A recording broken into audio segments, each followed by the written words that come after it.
कैसे हैं आप लोग सभी? जैसे कि आप लोग जानते हैं कि आप लोगों का एग्ज़ाम का टाइम चल रहा है और कल बायोलॉजी का एग्ज़ाम है क्लास 11th का, तो उसका क्वेश्चंस मैं लेकर आया हूँ। तो चलिए हम लोग शुरू करते हैं। तो सबसे पहला क्वेश्चन मानव का जैविक नाम क्या है? मानव का जैविक नाम क्या है? Option A Homo sapiens, option A Homo sapiens. आद्य बैक्टीरिया का उदाहरण क्या है? इसका सही जवाब होगा मेथनोजेन। आद्य बैक्टीरिया का उदाहरण मेथनोजेन है। जीवाणु किस संघ से संबंधित है? जीवाणु किस संघ से संबंधित है? इसका सही जवाब होगा मोनेरा। इसका सही जवाब होगा मोनेरा। अगला सवाल।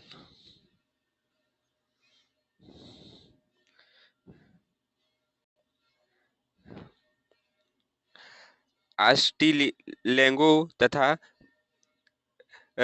पकिस्निया संबंधित किससे है? इसका सही जवाब होगा ड्यूटेरोमेसी से। इसका सही जवाब होगा ड्यूटेरोमेसी से, डी। पांचवा क्वेश्चन। लेमेनिया ले, लेमिनेरिया एवं पॉलीसाइफोनिया उदाहरण किसके हैं? इसका सही जवाब होगा ऑप्शन सी ब्रायोफाइटा। लेंगिनिया और पाइसिफोनिया ब्रायोफाइटा का उदाहरण है। अगला सवाल 6 नंबर। थैलेनोग्लोसिस तथा सेफलोग्लोसिस उदाहरण किसके हैं? इसका सही जवाब होगा ऑप्शन ए संघ हेमिकॉर्डेटा के। इसको इंग्लिश में कहते हैं फाइलम हेमिकॉर्डेटा। सातवां। फूल का मादा जनन क्या है? जिम्नोसियम। जिम्नोसियम, ऑप्शन ए जिम्नोसियम, ऑप्शन ए जिम्नोसियम। इसका सही जवाब होगा ऑप्शन ए जिम्नोसियम। इसका सही जवाब होगा ऑप्शन ए जिम्नोसियम। अगला सवाल। शीत निष्क्रिय एवं ग्रीष्म निष्क्रिय पाया जाता है। इसका सही जवाब होगा ऑप्शन सी मेढक में। इसका सही जवाब होगा ऑप्शन सी मेढक में। इसका सही जवाब होगा ऑप्शन सी मेढक में। कोशिका में राइबोसोम की अनुपस्थिति में कौन सा कार्य नहीं होता? कोशिका में राइबोसोम की उपस्थिति में कौन सा काम नहीं होता? अगर राइबोसोम नहीं रहेगा तो कौन सा काम नहीं होगा? इसका सही जवाब होगा ऑप्शन सी प्रोटीन्स का संश्लेषण नहीं होगा। प्रोटीन का संश्लेषण नहीं होगा क्योंकि राइबोसोम जो होता है वो प्रोटीन बनाता है। 10वां नंबर सवाल। अमीनो अम्ल के कितने प्रकार हैं? अमीनो अम्ल के कितने प्रकार हैं? इसका सही जवाब होगा 20 प्रकार है। अमीनो अम्ल के 20 प्रकार हैं। अगला सवाल।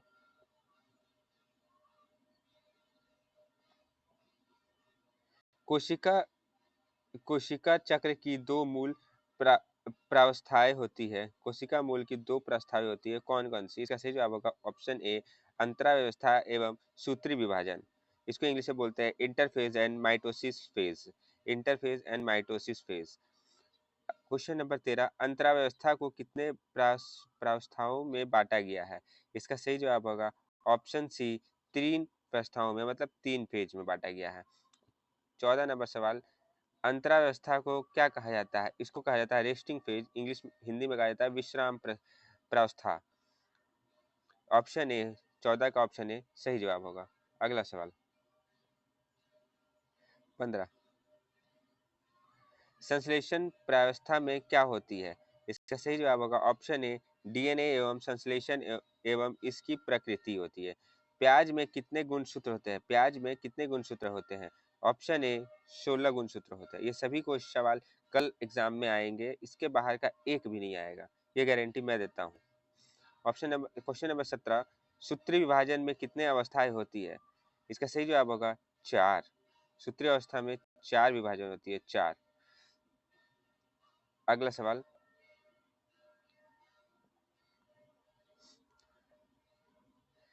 फेल्चिन चक्र का संबंध है। फेल्चिन चक्र का किससे संबंध है? फेल्चिन चक्र का संबंध किससे है? इसका सही जवाब होगा ऑप्शन ए प्रकाश संश्लेषण से, photosynthesis. Calvin cycle is associated with photosynthesis. Calvin cycle is associated with photosynthesis. Option question number 20। Kelvin चक्र में क्या होता है? केल्विन साइकिल में क्या होता है? इसका सही जवाब होगा ऑप्शन डी इनमें से सभी होता है। उपचयन भी होता है, पूर्ण दश भवन भी होता है, कार्यों क्लीकरण भी होता है। क्वेश्चन नंबर 21, क्रेजी शरीर वाली पत्तियां पाई जाती है किसमें? इसका सही जवाब होगा ऑप्शन ए C4 के पौधों में। और क्वेश्चन नंबर 22, C4 पौधे का उदाहरण क्या है? C4 पौधे का उदाहरण क्या है?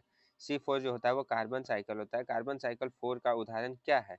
इसका सही जवाब होगा ऑप्शन ए शुगर केन, गन्ना। इसका सही जवाब होगा गन्ना। 22 का ए गन्ना। अगला सवाल,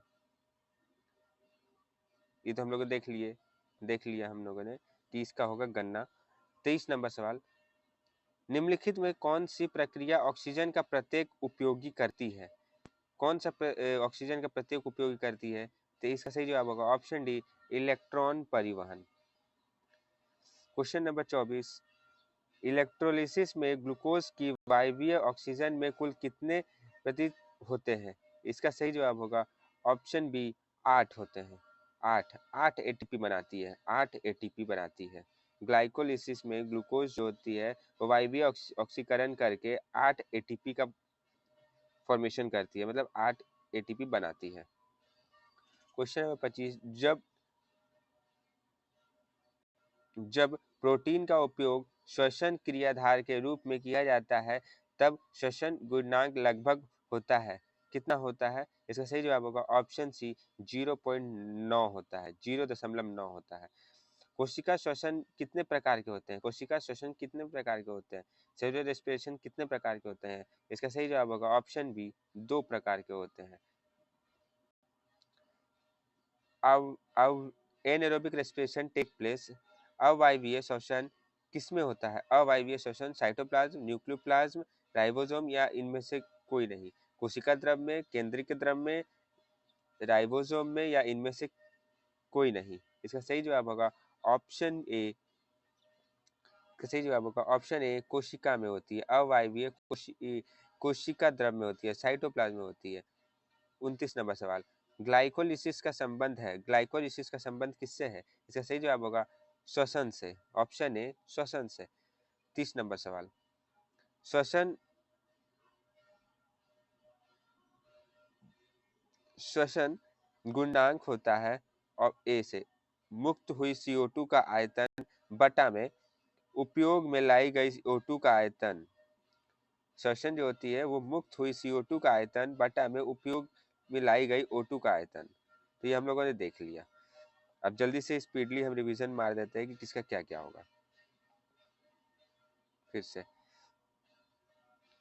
1 का ए, 2 का ए, 3 का ए,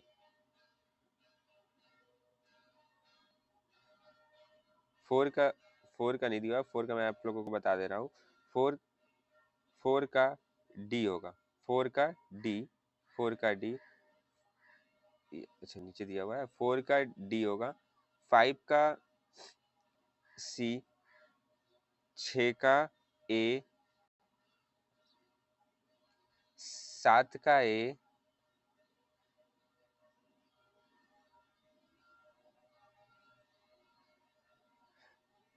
8 का सी, 9 का डी, 10 का सी, 11 का डी, 11 का डी, 12 का ए, 13 का सी, 14 का ए,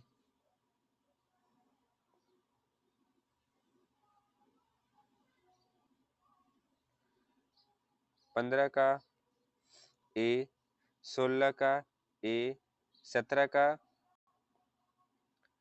सी, 18 का बी, 18 का बी, 18 का बी, 19 का ए, 20 का डी, 21 का ए, 22 का ए, 22 का ए, 23 का डी,